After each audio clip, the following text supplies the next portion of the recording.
With the kickoff to the Packers regular season coming just 1 month from yesterday and just a few days away from their preseason opener on the road at Cleveland, the Packers received some disappointing news, but at the same time, some more encouraging news. What is that? I'm going to break that down for you guys in this video. If you are new to the channel and want to show your support by hitting that subscribe button, it would mean a lot. So let's jump into what's the disappointing news, but at the same time, some more encouraging news that the Packers received.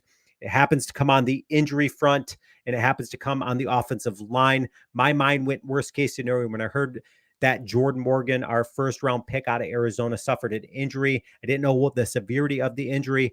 So my mind went worst case scenario of like, okay, this dude had a lot of injuries throughout his collegiate career. Is he going to have the same problem entering into the NFL for the Packers? And also my mind went David Bakhtiari, kind of some PTSD there. But Matt LaFleur kind of reassures us that that is not going to be the case. He says he's going to be out right here in this quote. It's nothing long-term, but he'll be probably out for about a week or so, which means the Packers are going to have to go on the road at Cleveland without their starting five offensive line. Of course, we get Zach Tom back from injury, and then Jordan Morgan exits, which means we've still yet to see the quote-unquote starting five out there for the Packers on the offensive line front. When Brian Gutekunst drafted Jordan Morgan, of course, he played left tackle in college at Arizona. I didn't foresee the Packers using him as a left tackle because, one, his size of his arms, a little bit undersized with his reach and all of that, which we've all know, we've all seen the grading and all of that with him. But more importantly, it was more about the year that Rasheed Walker had. Rasheed Walker stepped in and played a very solid left tackle for the Packers, especially as the year went on. Of course, he had some learning curves to start the season, but he looked super good for the Packers. So I didn't foresee Jordan Morgan coming in and overtaking Rasheed Walker at left tackle. But he had to beat out Sean Ryan at right guard if he was going to be on the quote unquote starting five on this team. And it's appearing to be the case. And that's what we're seeing, is that the best five for the Packers out there is going to be the likes of Rasheed Walker playing left tackle. Again, this dude had a monster season. When you take a look at what this dude was called in to do, stepping in for an injured David Bakhtiari, filling in some Hall of Fame size shoes, he had a very solid season. In fact, PFF had this to say. It says 5 offensive linemen positioned to break out in 2024. Of course, Rasheed Walker being featured as one of the guys on this list. It had this to say about him. And this was, again, previous to OTAs, mini camps, training camp, and all that stuff when this article came out. But I find this quite interesting. It says right here, perhaps the most under the radar candidate on this list of offensive linemen to break out, the 7th round pick in the 2022 draft, earned a starting job for the Packers last season.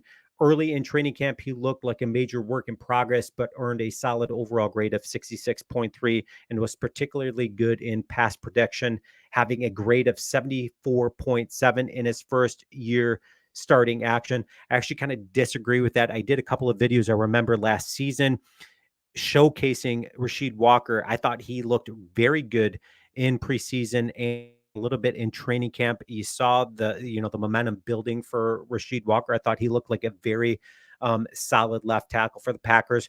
It goes on to say the Packers drafted tackle in the first round in Jordan Morgan out of Arizona, but the history of drafting tackles for the Packers and then moving them to guard at the next level is quite common. Morgan could theoretically push Walker out of the starting spot. Obviously, that's not the case, but he could just as conceivably kick into the inside and play guard, which we're seeing, leaving Walker to develop it into his second season as a starting left tackle for the Packers. Walker had an outstanding size, is 6'6", 324 pounds, and posted just 2 below average PFF game grades as a pass blocker in his first season as a starter. That's huge. Those are big numbers right there. He will be very good next season if he continues in this progression. If he can improve his run blocking, this dude could be an outstanding left tackle, not just for the Packers, but in the NFL. I really see a bright career ahead of Rasheed Walker. So he's going to be the starting left tackle for the Packers, which means at a left guard, you got Jenkins. Jenkins really needs no introduction at all. This dude is a Pro Bowler. He's going to be probably, if his career continues, he's going to be a future Hall of Famer for the Packers. And then at center, you've got Josh Myers. Again, I feel this is probably going to be Myers' last season. They're kind of already conditioning Monk to be that center for the Packers next season. And I really like Monk. I think Monk is going to be a very solid step in and really not miss a beat next year for the Packers playing center. Then at right guard, of course, we had just mentioned you're going to have Jordan Morgan being the right guard for the Packers. Again, there's going to be some learning curves there, but I think overall, Jordan Morgan has already showed that he's got the athleticism. If they do suffer an injury, God forbid, at tackle somewhere, Jordan Morgan is one of those guys that can move around the offensive line and fill in. Sean Ryan, obviously going to be a backup right guard for the Packers. And then you got Zach Tom. Zach Tom, again, needs no introduction here. This is, to me, one of the better offensive linemen in the NFL. Zach Tom, I think the Packers hit the jackpot by drafting this dude. Zach Tom is one of those guys that can just kind of move all over as well on the Packers offensive line. So again, the Packers receive some disappointing news, but at the same time, some more encouraging news in that Jordan Morgan's injury is not a severe injury. I cannot wait for the Packers this season. Cannot wait for their preseason opener versus Cleveland. Again, I was really hoping to see with Jordan Morgan and their starting five out there. Really want them to start building some camaraderie in protecting Jordan Love, but he sounds like he's going to be there for the second preseason game. So leave your comments, and as always, go Pack, go.